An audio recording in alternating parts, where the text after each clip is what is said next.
Hello everyone and welcome back to some more Kill Team for the channel, and today the Angels of Death are going up against the Mandrakes.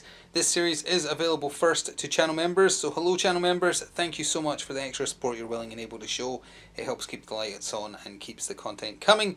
And hello to everyone else who will be seeing this about 6 to 10 days later. And this time it's brought to you by Legally Distinct Dawn of War, which is some great pre-painted terrain, and I loved Dawn of War 1, so as soon as I saw this it brought a smile to my face. So we're trying this out as a kill zone this time, using one of the generic setups for objectives. I believe it is setup 4, but don't quote me on that.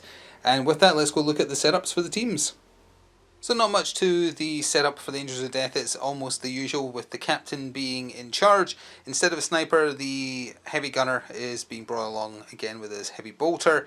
Then we have a assault intercessor grenadier, which is the one with the chainsword in terms of modelling purposes. The intercessor gunner, who's going to be the one chucking a grenade because he has the auxiliary, that word is really hard to say, grenade launcher. And then finally two intercessor warriors on the end there. As far as equipment goes, all chapter, or all faction equipment rather, is being brought. So chapter reliquaries, tilting shields, purity shields and auspex.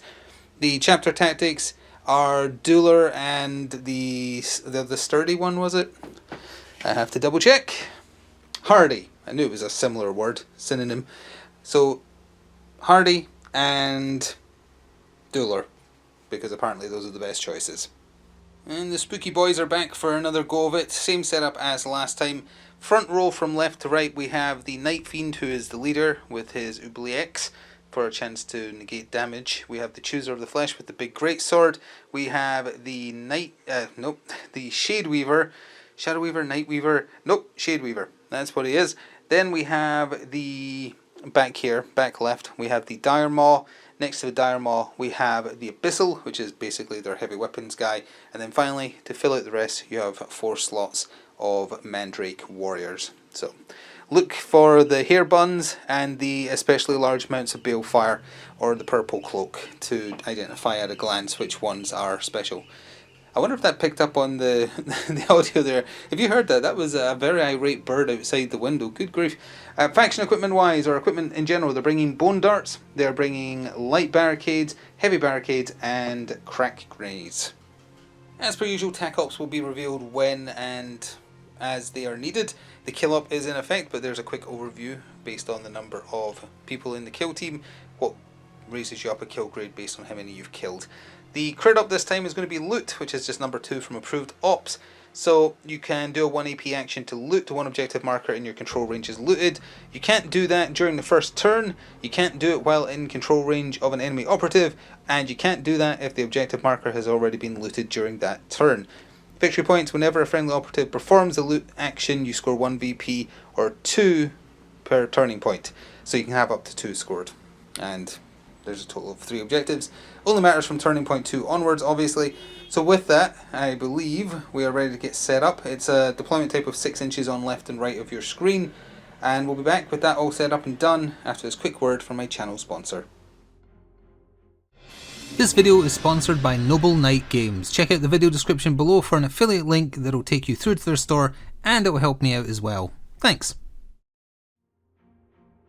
And with that, we are back and all set up. In the scouting step, the Angels of Death chose equipment. They took a heavy barricade, and the Mandrakes took a ploy, specifically Glooming Shroud, which they activate for free. Is this one, which is hopefully more or less in focus.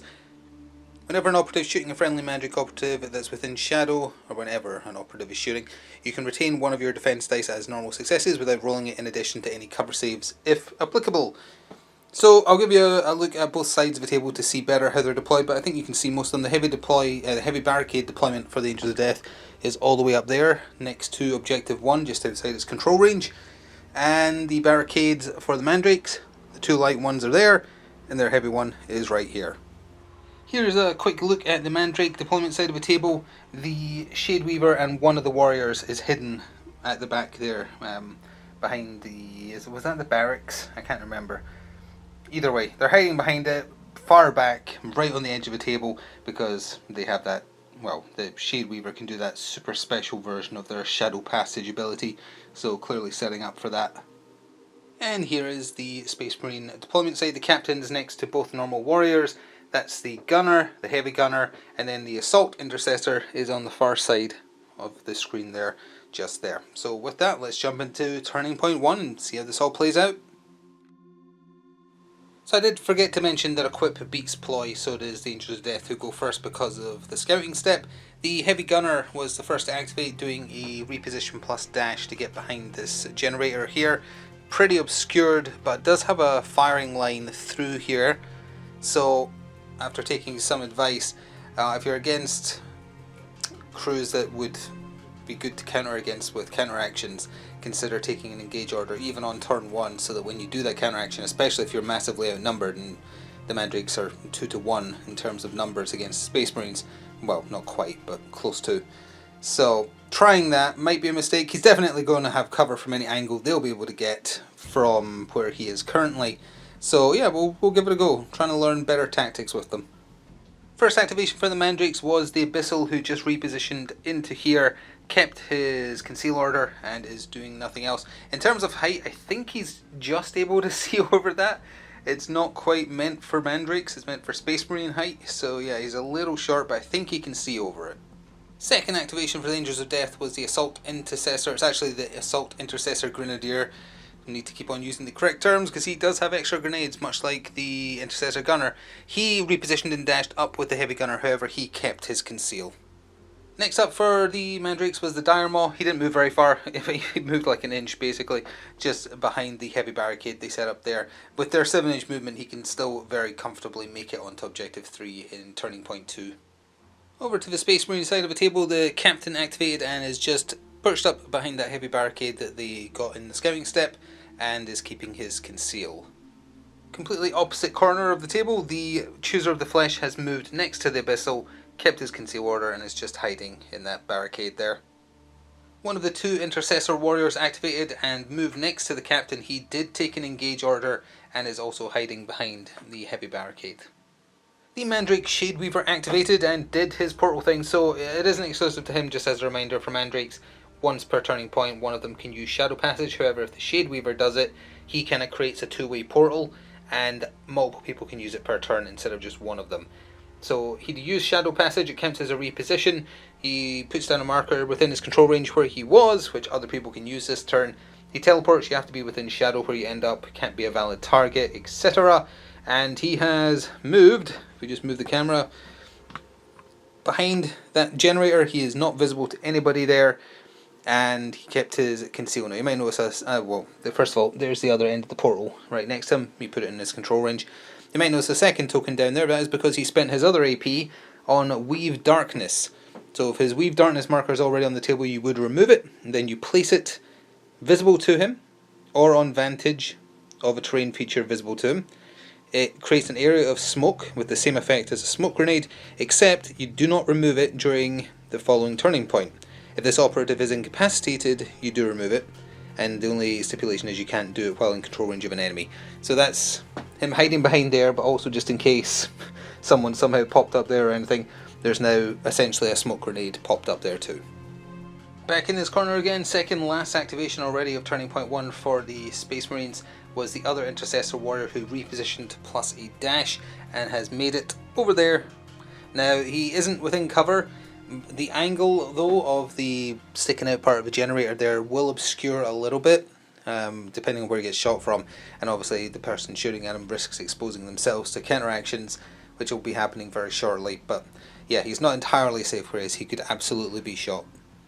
They're really filling this out. The Mandrake Warrior who was there has moved ever so slightly and just joined the Abyssal and the Dire Maw. The Abyssal and the Chooser of the Flesh in there. There wasn't really anywhere super great to move the Intercessor Gunner, so he's just kind of following the command center up, just skirting along the side, trying to hope that offers a little bit of cover, and kept his conceal order. Did consider climbing him up onto it to have perfect firing lines, but he could just get blasted off the table, so that's going to have to wait.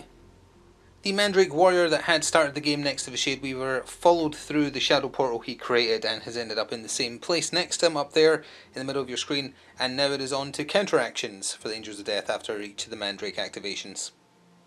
And starting perhaps predictably with that Warrior doing a reposition, so it's only a couple of inches, but enough to get a bit more out of sight. One of the Mandrake warriors who was behind this light barricade repositioned, and slightly dashed, I think it was. Either way, to here. This angle here for the heavy gunner potentially counteracting against him. He can't see any of his base, so I don't think he'd be a valid target either way, and he kept his conceal order. He can sort of see his head, but probably not worth counteracting against. Because again, you can only counteract with each marine once. After a bit of umming and ahhing and changing of minds, the Night Fiend has decided to activate and unactivate, in a good position to move on objective 2 after turning point switch.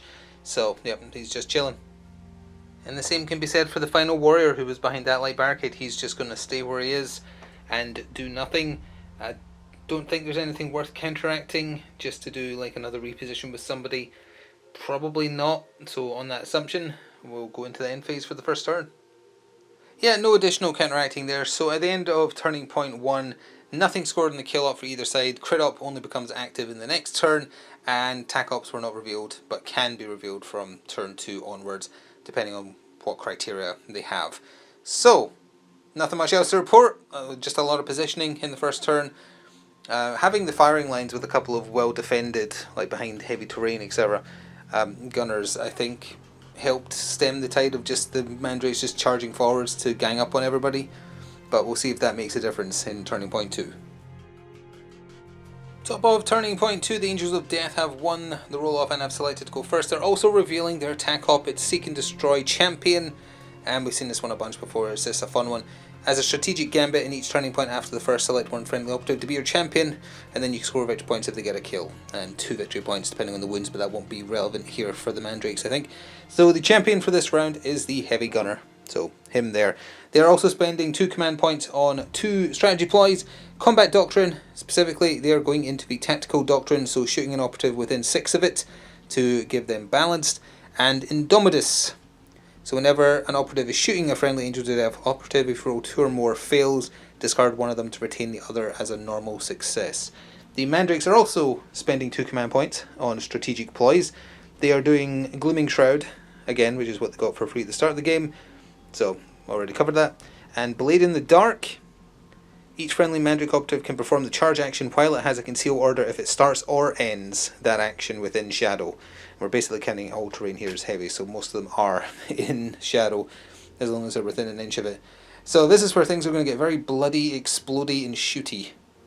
So to get turning point 2 started, a opportunity presented itself. The Intercessor Gunner activated, repositioned to the corner here, taking an engage order, and shot. Forgot to mention again, everyone is using Stalker Bolt Rifles. Just assume it's Stalker Bolt Rifles unless otherwise stated. Obviously, since he did not just dash, he couldn't use the fancy profile with Lethal 5+. The piercing crits don't matter because Mandrakes are immune to piercing, but the Lethal 5+ would have been nice. Not in this case, but either way. That's 4 hits.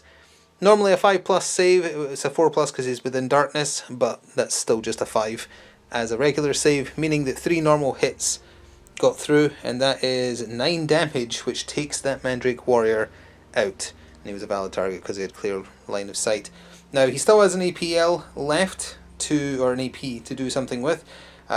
Was willing to shoot again if need be to remove that Mandrake fully, but because he successfully did that, he's going to do a dash, but in which direction need to think about, because dashing out here is basically suicide, but it would also stop objective 3 from getting looted because he's in control range of it for as long as he's able to stand on his feet.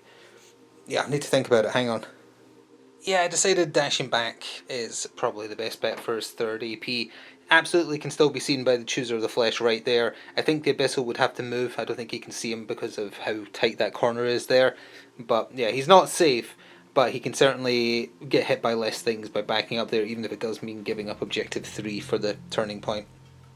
The Chooser of the Flesh activated and took an engage order. He still has another action to do, but we're just covering what he did first.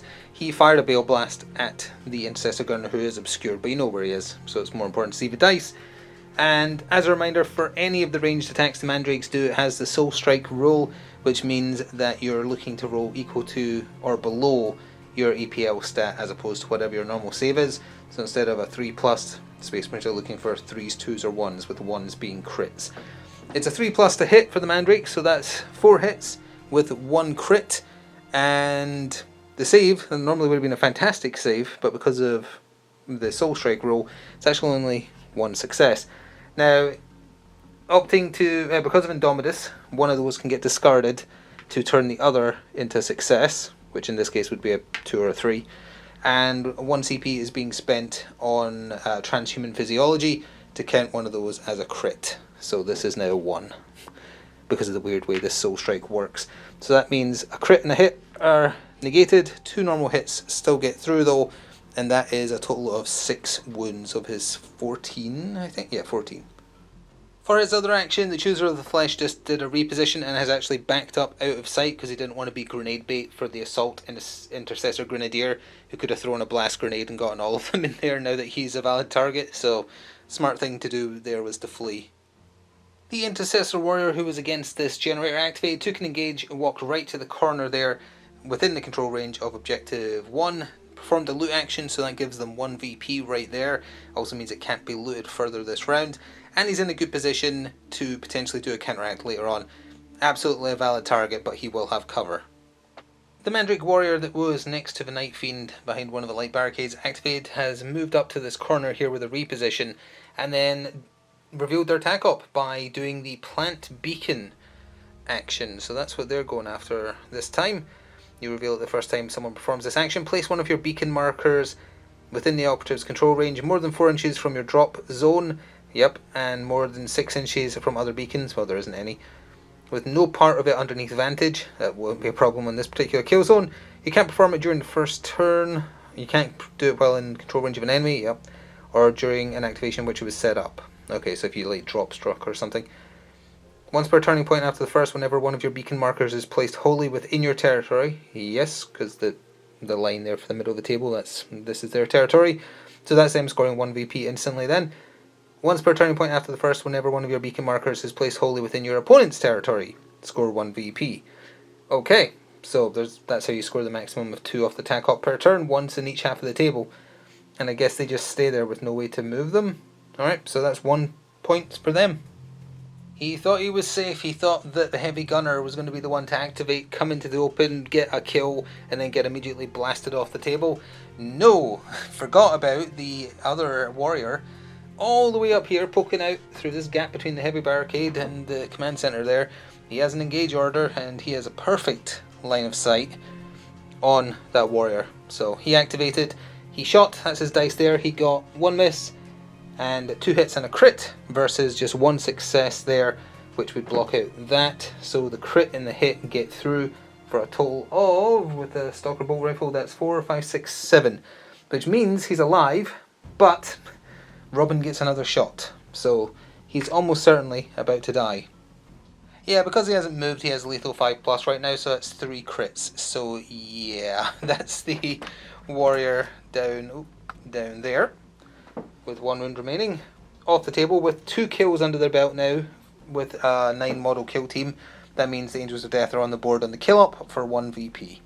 Just giving you a better look at the angle that he had through the gap here, and just mentioning he has 1 action point left. He's doing nothing with it because that's a good firing line he's got there, so he's going to stay put. The Mandrake Diremaw, who was hidden behind the heavy barricade just out of sight at the corner of the table down here, repositioned to give himself a clear line of sight, took an engage order, fired a Bale Blast at the Intercessor Gunner. Only got 2 successes at first, spent a command point reroll to get a 3rd, so that's 3 normal hits through, really looking for the kill, but needed crits. Speaking of crits, because of the Soul Strike rule, he rolled 2 crits and a fail, just because of the weird way that works, so only 1 normal hit gets through, and that is 3 damage, leaving him on 5 left, so he's injured now, but still very much alive. An opportunity presented itself, so the heavy intercessor gunner activated, repositioned round here. Yeah, he's in the open, yeah, he's going to get shot as a result of this, but it was too juicy, and he is the champion for the turn. He cracked out that heavy bolter and just dakkaed his way through the Diremaw, getting 3 hits, a miss and a crit.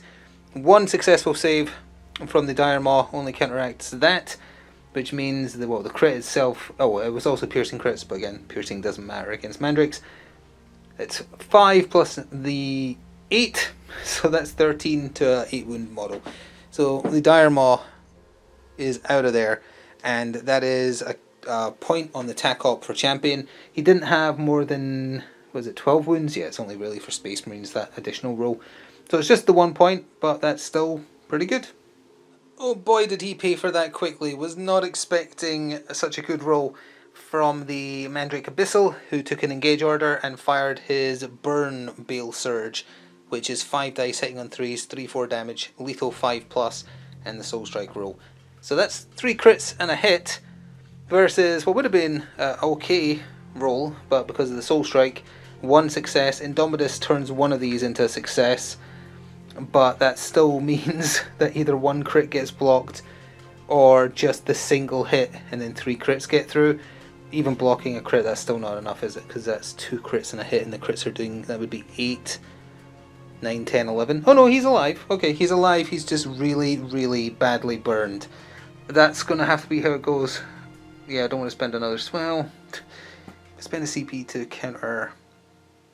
Is there a better way to do this? If I spend a CP on transhuman physiology... No, because I've already used it this turn. And even then, that would just mean the crit and the hit gets negated, so 2 crits still go through. So that's 8 as opposed to 11 at the cost of a CP. Nah, we'll take the 11. Oh, just to get it on camera, I keep forgetting the heavy gunner is actually pretty chunky compared to a normal Space Marine. He has 18 wounds total, so he's got 7 left. Still injured, but he's got a bit more room left before he dies than your standard Marine. The Abyssal has 1 more action left, but he is staying put. Only 2 potential actions left for the Angels of Death. The Captain activated, he is staying put behind that heavy barricade, but he has changed his order from a conceal to an engage, doing nothing else with his turn. While sneaking behind enemy lines is his forte, the Shade Weaver activated, and he once again was the one to use Shadow Passage, making use of his ability to move the portal as well. So now the new exit point is here, and the new starting point is behind that generator over there. And he spent his other APL to once again weave Darkness to, well, it says if the token is already on the table, you remove it, place it down. So he's reapplying it here just to create a little smoke screen in case someone tries to counteract over here with Wrath of Vengeance. Last activation of Turning Point 2 for the Angels of Death, barring counteractions, of course, was the Assault Intercessor Grenadier. He kept his conceal, he repositioned, he looted, so that is the second of the 2 potential points gained from the crit op. Then he dashed for his third action, right against the thing there, wanting to have a little bit of a brawl next round. Over the bright end of the table, because the Mandrake Warrior who's been palling around with the Shade Weaver has followed him through the portal, so he's right there again. Now, it does specifically say if you're using the portal, you're set up where you come out. It's a reposition, but you get set up. So it seems like you can't do the tac op, because it says you can't be set up in a turn in which you do it. It does absolutely position them in a manner in which they can probably do it turn 3 and 4, but they can't do it this turn. As a counteraction, the Assault Intercessor Grenadier did a reposition, so just a couple of inches there. Second last activation of the round for the Mandrakes was the final Warrior who was in here. He did a charge action, climbing up and over to initiate combat with the Assault Intercessor Grenadier, and probably hoped to do better than he did. He got a crit and a hit with his, what's it called? Glimmer Steel Blade, 4 dice hitting on 3s. So yeah, crit and a hit, crits do 5, normal hits do 4, he's got lethal 5+. Bog standard chainsword is just 5 dice, well, just 5 dice, that's a lot, hitting on 3s with a 4-5 split, no other rolls. So that's just 4 successes. He is sending the crit through for the 5, which is pretty good. And then his last attack is getting countered away, and then those 3 normal hits are getting through against him for 12. So yeah, it's a lot harder for the Mandrakes when they're not getting the Soul Harvest tokens from the Chooser of Flesh, because those are really handy. So he did a little bit of damage, he did 5 wounds, but then got himself splatted, and that also gives up another kill grade now that 4 of them are dead. As a counteraction for that activation, the Heavy Gunner activated and did a reposition just against there to try and get a bit of cover, and that is it. So it's over to the Night Fiend as the final actual activation of the round. It was a slightly tilted activation for the Night Fiend. He just moved into the open with a reposition and has looted the final objective for that round for 1 VP, and he's going to get counteracted now by, which one of the Marines up there didn't activate yet? I think the only one that hasn't done a... I know none of them have counteracted, but that one will be the one to fire because he definitely has a clear line of sight. The shooting was half and half, 2 successes. No successful saves, however. The oubliettes you roll for each attack die that would do damage on a 5+, it is ignored entirely, and then the oubliettes doesn't work until such time as he is readied, or if another operative incapacitates an enemy operative. So that did kick in on the second one, so only the first one got through for 4 of his 9 wounds, and that takes us to the end of Turning Point 2. So that round definitely went in the Space Marines' favour, because they just would not die. We have 1 on 5 wounds, we have 1 on 7, and then we have 1 on 9 wounds here, but none of them are dead yet. They scored 2 from the crit up because they looted 2 objectives. They scored 1 from their attack up for the chosen champion getting a kill, and they reached kill up level 2, so they're at 5 VP. The Mandrakes scored 1 on the crit up, they scored 1 on their attack up for putting down the beacon over here, and they've yet to get a kill, so they're only at 2. So 5 playing 2 in the Space Marines' favour as we go into Turning Point 3. At the top of Turning Point 3, the Angels of Death won the roll-off and are going first, because of course they are. Their chosen champion is that Marine who's going to more than likely kill the Night Fiend. They're spending 1 CP on a strategy plot. It's Indomitus again. Don't need to go over it, already have. So Indomitus is in effect 1 strategy from the Mandrakes. It's Inescapable Nightmare. Whenever a friendly Mandrake operative is shooting, fighting or retaliating, if it's within shadow, you can reroll 1 of your attack dice. And as I say, they're basically in shadow all the time here, so sure, can see why that would be helpful. So yep, nothing else to cover, let's get on with it. The first attempt on the Night Fiend's life has not claimed him. He got 2 hits and a crit through because of lethal 5+, but the Night Fiend did a pretty good save, getting a crit and a success. The 4+ is a fail, he is not in shadow, so that counteracts the crit, 1 of the hits. Normal hit gets through for 3, leaving him on 2. He's still probably going to die, almost certainly, but it is going to take that extra action. Yeah, rolling 4 crits would certainly kill most things, yeah. Bit unnecessary for a Mandrake with 3 wounds left, but that's 4 crits thanks to lethal 5+, which is nice. How much that is? That's 20 wounds. That would kill most everything, like maybe literally everything. Well, no, not Nightmare Hulks. But either way, that is a kill, and that triggers a few things. That is 1 for the attack up, for the champion getting a kill, the chosen champion. That is 1 for going up another kill grade, I think, because that's 5 kills out of a 9-man team. Yep, that's kill grade 3. And he still has 1 action left after using the Astartes rule to fire bolters twice. He has 1 AP, so he is using it to loot, which means he's scoring 1 on the crit up as well. So that was an exceptionally efficient activation, and it's not looking good for the Mandrakes. The Abyssal activated and shot into the Heavy Gunner, just trying to finish him off. Managed to get 3 hits through with the blast, and again it's Soul Strike, so looking for 3s, 2s and 1s. The Heavy Gunner only got 1 success, but Indomitus makes 1 of those a success as well, not a crit, but just a success, which means only 1 hit gets through for 3 wounds. So he's got 4 left, and they don't get to fire twice. He still has another action point, but he is not killing the Heavy Gunner. He is staying there and spending 1 command point on the Firefight ploy, Slither out of sight.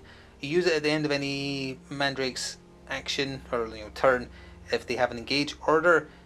If they're within shadow, you change to conceal order.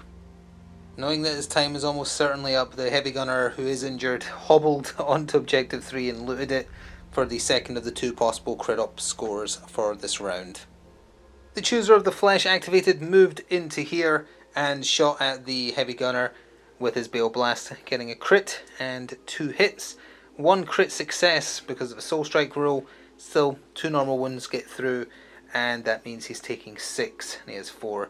So the Heavy Gunner did good work surviving, is out of there, and that puts the Mandrakes on the board for the kill up, scoring 1 VP.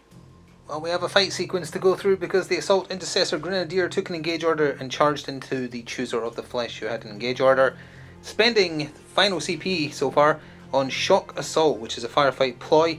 Use this ploy when an Angels of Death operative is performing the fight action during an activation in which it performed the charge action.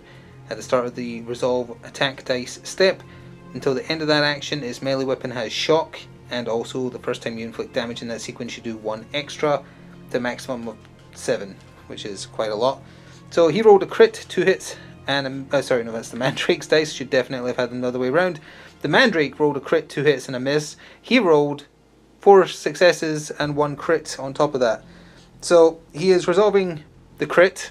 The shot kicks in and gets rid of that, leaving these. The crit does 5 with a chainsword. Yeah, 5. So he's got 3 wounds left. So all he can do is send a crit through for 5. 5, yeah. And then get murderized by all this coming in as well. Now, I don't remember if it mattered for earlier, but I totally forgot that Space Marines can fight twice as well. I don't think it did. I hope it didn't, but it obviously doesn't really matter here. So that is the Chooser of the Flesh, who just managed to earn himself a Soul Harvest token because of killing the gunner. That is him out of there. I don't think that's another kill grade. That's 6 dead out of a 9-man team. Oh, it is. No, it's 7. We would need to kill 1 more. Over the awkward end of the table, the Mandrake Warrior activated Planted Beacon and then just repositioned down here. So, because of the other beacon place, that's him scoring the maximum 2 from the tac op this round now.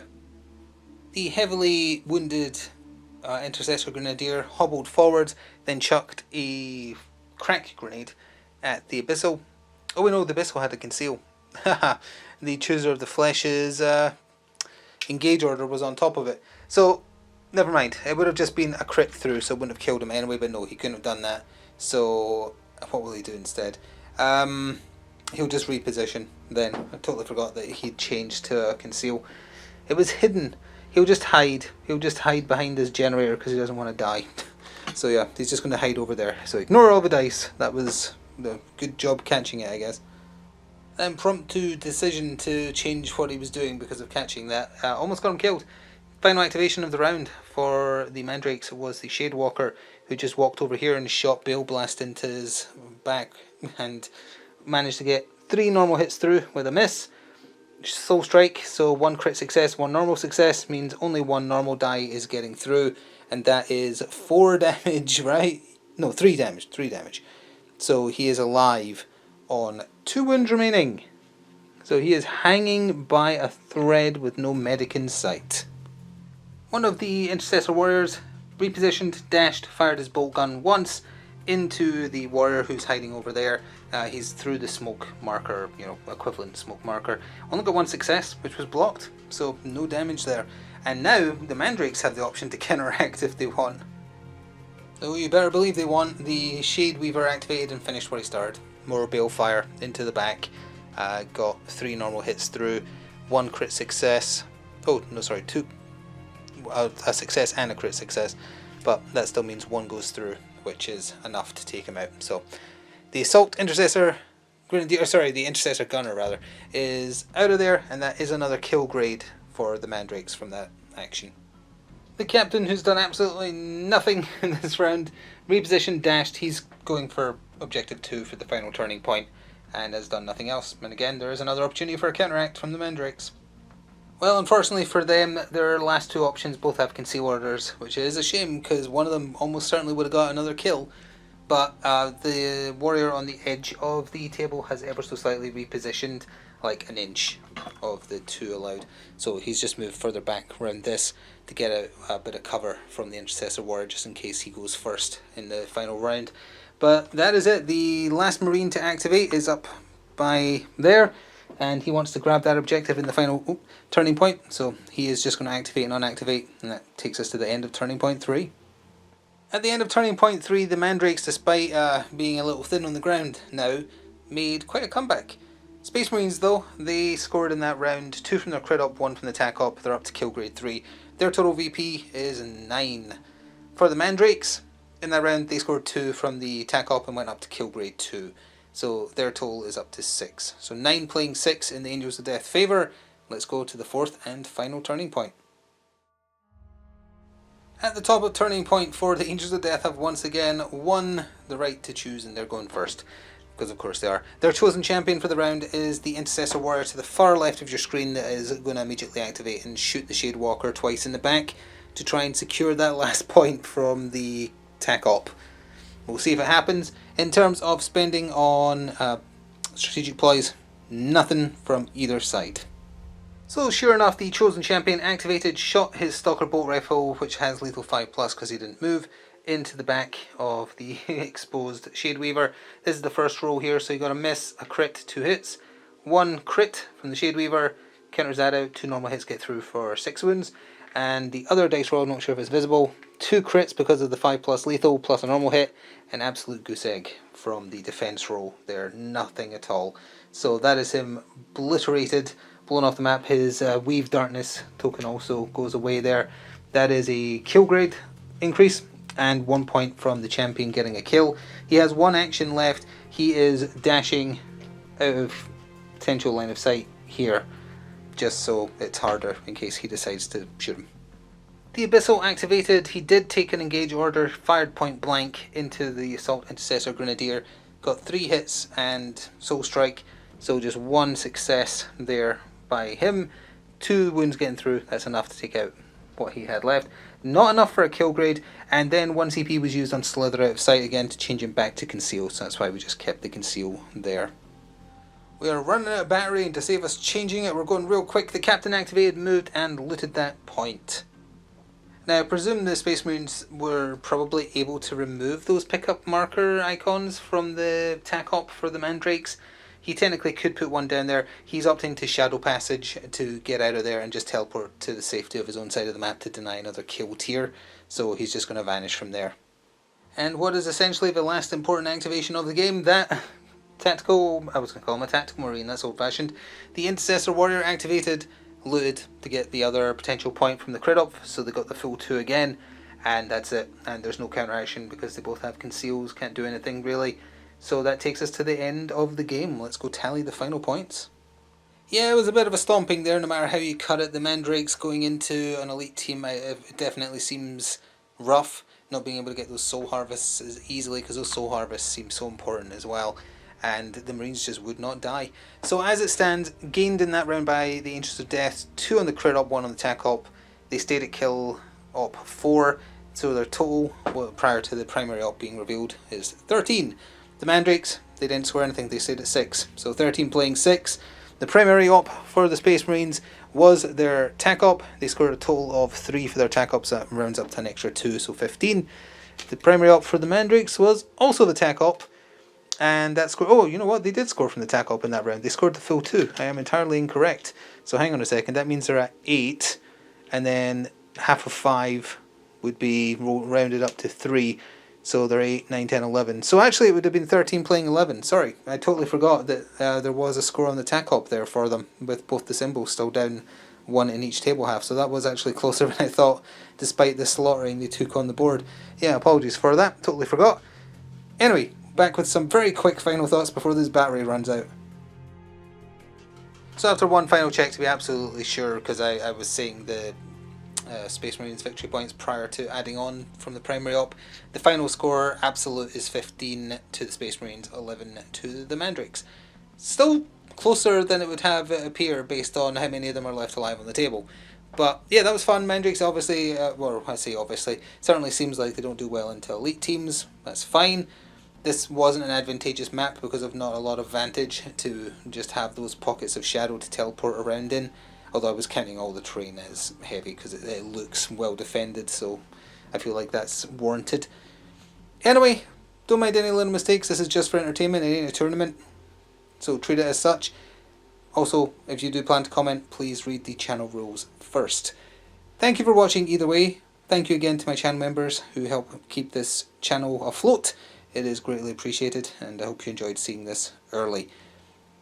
If you want to support the channel, liking and commenting are free ways that help, sharing it around. If you can spare a little extra, that channel membership is not super expensive. You can press the thanks button, or you can check out the channel sponsor to pick up something for yourself, and if you do it via my link, I get compensated as well. Either way, enjoy the rest of your day, and see you in the future for more. Until then, ta-ta for now.